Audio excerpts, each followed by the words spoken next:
Hello everyone, it's your pal David here, and welcome back to another lightsaber video. I have not done one of these in like about a million years, but I figured, it was a good time to show you my fine addition to my collection.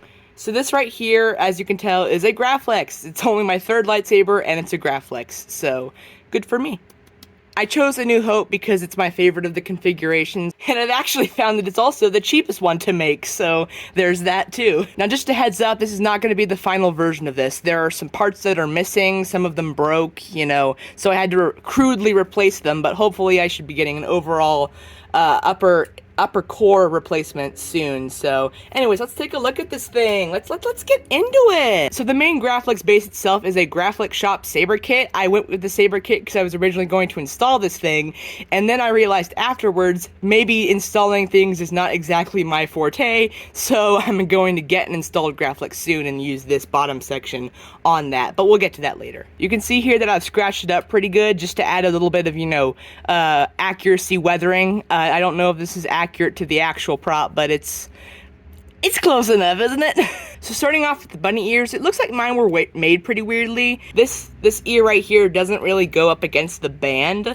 I feel like it should be more like this, but it just kind of sits in like this, so oh well. Now, as I said before, this is the saber kit, but because I didn't end up installing it, I went with a blade plug that was spring-loaded to add a little bit of accuracy, so that's neat. Now, I'm sure you guys probably noticed this pretty early on. My camera doesn't want to focus, so apologies for that in the future, but there are no contact strips. This did come with contact strips, but after a while, they just decided to spring the pins out. The contact strips, I would put the contact strips in, they'd fit fine. I'd put the pins in, and then they'd fit fine, but then when I shook it around, they'd just spring out, so I had to remove them in order to keep the pins from springing out. Now, this screw right here is actually not the one that came with the kit. The one that came with the kit was the exact same screw, just slightly shorter, so I went ahead and got a slightly longer one so I could use it for the blade retention screw. I did go ahead and upgrade the glass eye to a Fulmer version. It did come with an ink version, but I went ahead and upgraded that to Fulmer because it's accurate. Again, really sorry for the camera not focusing. I'm recording this with my phone because I don't have any good quality cameras that have a wide angle lens. The autofocusing isn't this thing's forte, so obviously it's gonna be in and out of focus, my bad. So moving on to the slide switch here, you can see, oh no, it's a hex screw and not the actual rivet that they sent. The E-clip, in order to hold the slide switch in, they only sent me one E-clip, and it broke because it just was not machined very well.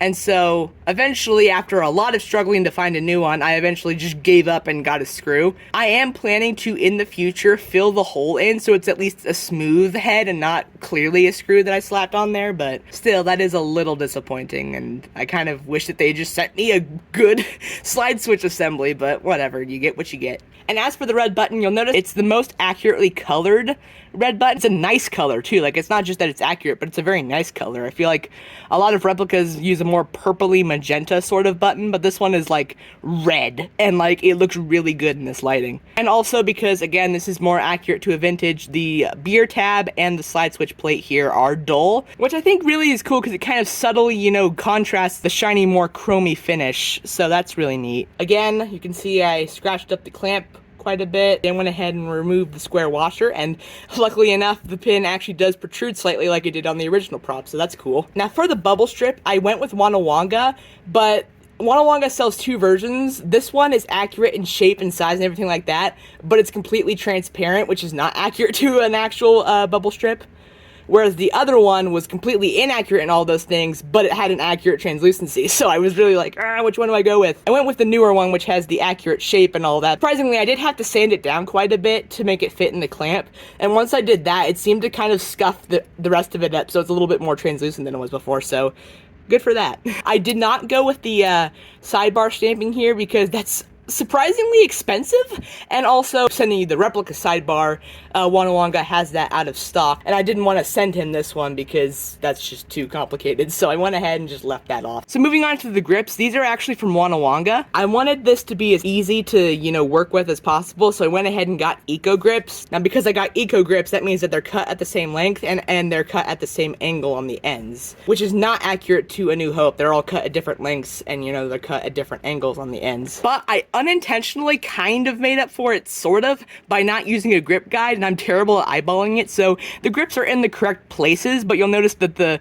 spacing is very uneven, and like some of them are at really weird angles, and so I feel like that kind of makes up for it, question mark. I did go ahead and include the handle rivets, and both these rivets and also the D-ring rivets, I did not like flush mount them. These are actually drilled and popped because it's a replica, so I didn't really care too much about it getting messed up. Speaking of the D-ring, so the D-ring is from WannaWanga as well, and it's the wonky version because it's more accurate, and again, I popped these, I got my own rivet gun, so you know, that's cool, and then it's a D-ring. Also, I'd really like to thank the Graflex shop because they actually sent me this with the Fulmer non-patent stamping and the Fulmer pins as standard. That's really nice of them. Usually, to my knowledge, they usually only do the Fulmer pins if like the traditional pins are out of stock. And then I think the bottom section is just kind of randomized each order. And so if that's the case, I guess I really got lucky with this one. But yeah, that's pretty cool. Well, that is my A New Hope Graflex. I hope you guys liked it. If you have any questions or comments, leave them in the comments. And again, I am going to upgrade this soon. I'm actually gonna, hopefully, I haven't decided yet, but I might get an actual flash internal for the upper here, just because, again, I'm not gonna be installing this particular saber. And yeah, guys, I hope you enjoyed this video. I hope you like seeing the little thingamabobber that I made, and I will see you in the next video. Peace.